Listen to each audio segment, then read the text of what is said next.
Readymade সোনার অলংকারে বাজার ভরায় মাথায় হাত পড়েছে কয়েকশো এই অলংকার তৈরির কারিগরদের। দিশেহারা হয়ে তাদের কেউ কেউ এখন পেশা বদল করার দিকে ঝুঁকেছেন। ভিন রাজ্য থেকে রেডিমেড সোনার গয়না এসেছে জলপাইগুড়িতেও, আর সে কারণে জলপাইগুড়ি শহরের পুরানো কারিগররা জানিয়েছেন বাইরের রাজ্য থেকে যেভাবে রেডিমেড সোনার অলংকার আসছে তাতে চরম বিপদে পড়েছেন তারা। ওইসব কারিগররা জানান আগে যেখানে ৩-৩.৫ হাজার কারিগর এখানে থেকে রোজগারের পথ খুঁজে পেয়েছেন, কিন্তু বর্তমানে বাইরের জায়গা থেকে সোনার অলংকার রেডিমেড হিসেবে চলে আসায় কাজ হারাতে হচ্ছে তাদের, যার ফলে সংসার চালানোর কথা মাথায় রেখে বাধ্য হয়ে সোনার গয়না বানানোর পেশা থেকে সরে গিয়ে অন্য কোনো পেশার দিকে ঝুঁকে পড়ছেন তাদের কেউ কেউ। এদিকে সোনার দাম তো আকাশ ছোঁয়া, যার ফলে অনেক মানুষই সোনার গয়না বানানো থেকে পিছিয়ে থাকছেন।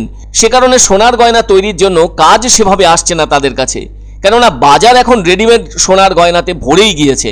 তাই চরম অসুবিধার মধ্যে পড়তে হয়েছে তাদের কাছ থেকে জানা গেল অনেকে যেমন টোটো চালাচ্ছেন, তেমনি আবার কেউ রং মিস্ত্রি বা অন্য কোনো পেশার সাথে যুক্ত হয়ে পড়েছেন।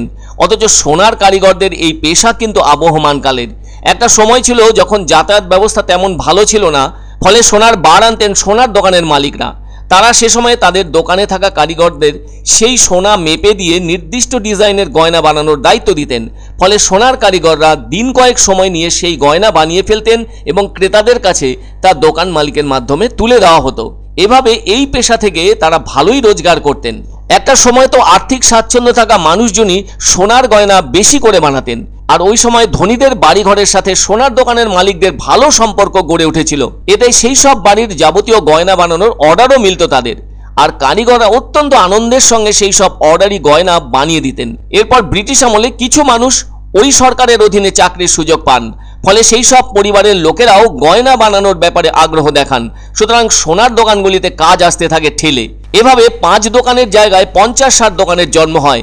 এমন দৃশ্য রাজ্যের অন্যান্য জেলার সাথে জলপাইগুড়ি শহর সহ অন্য জায়গাতেও দেখা যায়।